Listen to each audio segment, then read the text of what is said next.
조금 전 뉴스로 보신 것처럼 미국산 위성 부품이 들어간 우리나라 위성을 우리 발사체로 쏘려면 미국의 허가를 받아야 합니다. 네, 오늘 취재 파일에서는 이 문제 좀 더 자세히 알아보도록 하겠습니다. 이성규 기자와 함께합니다. 어서 오세요. 안녕하세요. 네. 자, 조금 전 리포트를 봤습니다만 다소 생소한 용어가 좀 나오는데요. 우선 미사일 기술 통제 체제 MTCR이라고 하던데 이게 뭔지부터 설명해 주시죠. 사실 좀 생소하긴 저도 생소한데 MTCR, 미사일 기술 통제 체제라고 부르는데 네. 이 미사일 확산을 방지하기 위해서 지난 1987년 설립된 다자간 협의체를 말합니다. 네. 이 미국과 프랑스, 독일과 영국, 이탈리아와 캐나다, 일본 등 선진 7개국이 설립을 주도했고요. 이 배경은 1980년대 러시아산 스커드 미사일이 북한 등 제3세계로 확산하면서 이를 방지하기 위한 계기가 됐습니다. 이 설립 목적은 사정거리 300km 이상, 탄두 중량 500kg 이상의 미사일 완제품과 그 부품, 기술 등에 대한 외국 수출을 통제하는 겁니다. 한마디로 선진 7개국이 미사일 관련 기술을 통제하겠다, 뭐 이런 겁니다. 네. 네, 그런데 이 MTCR은 미사일 관련 기술을 통제하는 건데요. 우주 발사체도 위성과는 어떤 관련이 있습니까? 이 이름이 미사일 기술 통제 체제 이렇게 보면 뭐 우주 발사체와는 별로 연관이 없을 것 같은데 네. 사실 이 미사일과 우주 발사체는 기술적으로 굉장히 많은 부분을 공유하는데요. 네. 이런 맥락에서 MTCR 체제에서 우주 발사체와 위성 기술도 통제하는 것으로 볼 수 있습니다. 여기서 중요한 점이 우리나라의 MTCR 가입 시점인데요. 우리나라는 그 미국의 반대로 MTCR에 가입하지 못하고 있다가 2000년 미사일 합의에 따라서 2001년 가입을 했습니다. 비록 가입은 했지만 이미 MTCR 체제가 출범한 이유이기 때문에 네. 창립 회원국인 이 선진 7개국과는 다른 대우를 받는데요. MTCR 창립 회원국인 선진 7개국은 이 관련 기술에 대한 제재가 없습니다. 예. 뭐 예를 들어서 그러니까 프랑스가 그 미국산 위성 부품이 들어간 자국산 위성을 쏘려고 하면 프랑스 네. 발사체로 아무런 제재가 없거든요. 아. 하지만 우리나라는 좀 사정이 다른데요. 네. 우리나라는 이 미국산 부품이 들어간 우리 위성을 우리 발사체로 쏘려고 하면은 기본적으로 미국의 허가를 받아야 하는데 현실적으로 이게 쉽지 않다는 게 전문가들의 지적입니다. 관련 인터뷰 들어보겠습니다. 예. 당연히 이제 안 해주죠. 왜냐하면 미국의 입장에서는 MTCR이라는 거대한 체제를 전 세계의 어떤 발사체에 관한 체제를 유지하려고 노력을 하기 때문에 그 우리나라의 누리호 개발은 그런 MTCR 체제에 반하는 그런 어떤 활동이라고 자기네는 그렇게 판단하고 있기 때문에. 그러니까 MTCR 창립 회원국 7개 나라끼리는 서로 제재가 없는데 뒤늦게 가입한 나라는 제재가 있다라는 거잖아요. 그런 왜 얘기인 이렇게 하는 거죠?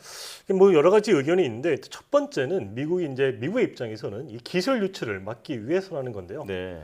미국산 부품을 사용한 위성이 해외 발사체로 발사될 경우에 미국의 적성 국가, 여기서 말하는 적성 국가는 북한 같은 나라인데 예. 적성 국가로 기술이 유출될 가능성이 있는 것으로 이걸 원천적으로 뭐 차단하겠다 이런 설명이고요. 예. 이에 대한 뭐 비판도 적지 않은데 사실은 이제 미국이 우주 기술 패권을 유지하기 위해서 이 MTC라는 체제를 하나의 도구로 쓰는 거 아니냐 이런 비판도 있습니다. 네. 네, 그런데 이 MTCR은 체제이고 실제로 규제를 하는 것은 국제 무기 거래 규정을 근거로 제재를 하는데요. 이 국제 무기 거래 규정을 무엇을 말하는 겁니까? 이 국제 무기 거래 규정 좀 이름이 어려운데 이 영어로 네. 아이타라고 부르는데요.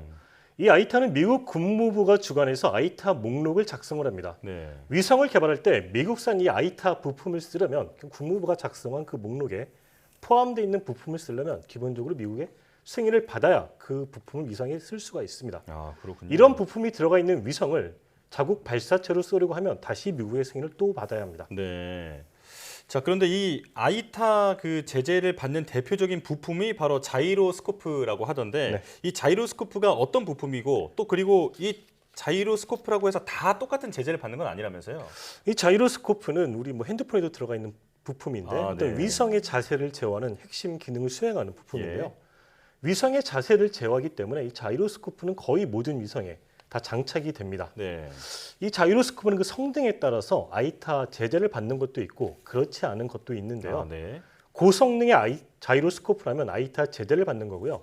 여기서 이제 중요한 게 고성능과 저성능을 구별하는 잣대일 네. 텐데요. 네. 뭐 정찰 위성이나 지구 관측용 위성처럼 정밀하게 관측을 요구하는 위성들, 예. 뭐 예를 들면 국가와 뭐 직결되는 그런 위성들에 쓰이는 자이로스코프는 아이타 제재에 포함이 돼 있습니다. 어, 그렇다면 이 아이타 제재를 받지 않기 위해선 기술 독립을 하거나 또 미국과 외교적으로 좀 해결해야 될 것 같은데요. MTCR 출범 이후 좀 예배된 국가가 있을까요? 사실 이 MTCR 체제 이후에 이 선진 7개국 외에는 그런 게 없었는데 예. 인도가 유일하게 이 아이타 제재를 받지 않는 국가가 됐었죠. 예. 인도는 지난 2009년 미국과 기술 보호 협정을 체결해서 이 아이타 문제를 해소했었는데 사실 뭐 인도가 기술이 굉장히 좋아서 그런 게 아니라 미국이 중국을 견제하기 위해서 인도에 대한 아이타를 예외적으로 허용해 준 것으로 알려져 있습니다. 예. 근데 앞서 설명했듯이 인도 이외에 이 아이타 제재에서 자유로운 국가는 단 한 국가도 없다. 뭐 이런 실정입니다. 그렇군요. 자, 이런 상황에서 우리나라도 기술 독립을 위해서 여러 가지 노력을 하고 있다면서요? 네, 그렇습니다. 사실 이 한국형 발사체 누리호가 개발되기 이전에는 이 아이타 이슈가 크게 뭐 문제가 되지 않았었거든요. 네. 왜냐하면 이제 그 전에는 우리 발사체가 없었으니까 우리가 만든 위성은 모두 다 해외 발사체로 쏘았잖아요. 네. 그러니까 뭐 아이타가 크게 문제가 되지 않았었는데 예. 이 누리호가 개발이 되고 발사까지 성공을 하면서 이제 얘기가 180도 달라진 거죠. 네. 이 누리호 2차 발사에 실린 이 성능 검증 위성에는 2개의 자이로스코프가 실렸었는데 하나는 이 아이타 제재를 받지 않는 해외 이 저성능의 자이로스코프, 그 성능 검증 위성 자체의 자세를 제어하기 위한 예. 그 나머지 하나는 우리 기술로 개발한 자이로스코프로 우주에서 실제 성능을 검증하기 위해서 장착을 했습니다. 네. 항공우주 전문가들은 이 위성 부품 자립화를 위해서는 부품 개발도 중요하지만 이 부품이 실제로 우주에서 얼마만큼의 성능을 내는지 검증하는 것도 중요하다고 지적하는데요. 예. 네, 그렇습니다. 그 앞서 설명은 했지만 다누리는 미국 스페이스X의 발사체로 발사가 돼 문제가 되지 않는데요. 우리나라가 또 2030년쯤 우리 발사체로 달에 착륙선을 보낼 예정이죠. 이건 문제가 없는 걸까요? 이 문제가 될 소지가 크죠. 우리나라는 이제 누리호 개발 이후 차세대 발사체 개발을 준비하고 있잖아요. 예. 이 누리호보다 훨씬 성능이 좋은 엔진 개발을 목표로 하고 있는데 뭐 일단을 예로 들면은 누리호는 75톤급 액체 엔진 4기를 묶어서 300톤급의 추력을 내잖아요.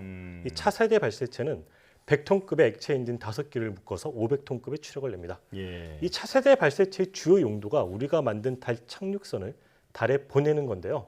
만약 달 착륙선에 미국산 자이로스코프가 실려 있다면은 미국이 허가를 해주지 않는다면 차세대 발사체로 달 착륙선을 쏠 수가 없는 게 현실인 거죠. 예. 자, 이런 상황에서 조금 전에 우리나라가 기술 독립을 위해서 힘을 쓰고 있다라고 말씀해 주셨는데, 자, 하지만 해외 선진국 사례를 보더라도 이 아이타 제재를 받지 않는 그 뭐랄까 아이타 부품의 완전 대체가 현실적으로는 좀 어려운 게 아닐까 이런 생각이 들거든요. 그러니까 아이타 제재를 받지 않는 나라는 유일하게 인도가 있다라고 설명을 드렸고, 네. 그 MTCR 창립 멤버인 7개 국가는 뭐 제재를 받지는 않지만 이들 나라도 그 아이타 프리 제품을 만들기 위해서 노력을 하고 있지만 완전 대체까지 아직 성공하지 못했거든요. 네. 그러니까 이런 해외 사례를 살펴보면 사실상 좀 기술 독립이 어려운 거 아니냐 이런 지적이 나오고 있죠. 예. 그래서 이런 이유로 기술적 자립화도 중요하지만 외교적인 노력도 다방면에서 기울여야 된다. 이런 지적이 나오고 있는데 네. 우리가 미국이랑 뭐 한미 동맹이긴 하지만 뭐 언젠가 얘들이 해줄 거라 이렇게 막연한 기대를 하면 안 되고 적극적으로 좀 노력을 해야 된다.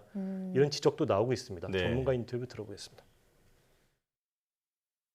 한미 동맹 관계라 해서 해줄 것이다라는 기대는 하면 안 되고 별도로 그런 아이타 제품, 특히 우주 분야에 사용되는 미국 기술이 들어간 부품에 대해서는 한국이 미국을 상대로 우주 외교를 펼쳐야 된다.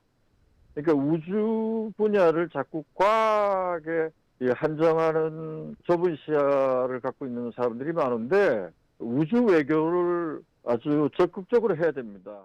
사실 뭐 우주 분야를 외교적으로 풀자 얘기하면 좀 이렇게 생소하게 들릴 수도 네. 있는데 이게 말씀하신 것처럼 이게 이제 미국과의 문제도 있고 또 미국뿐만 아니라 MTCR 체제라는 어떤 국제사회의 그 협의도 있기 때문에 좀 외교적인 노력이 필요하다 이렇게 볼 수가 있습니다. 네. 네. 우주 외교, 그러니까 외교적 노력과 기술 자립화 그 두 부분 어느 쪽도 놓치면 안 될 것 같습니다. 오늘 말씀 잘 들었습니다. 이성규 기자와 함께했습니다.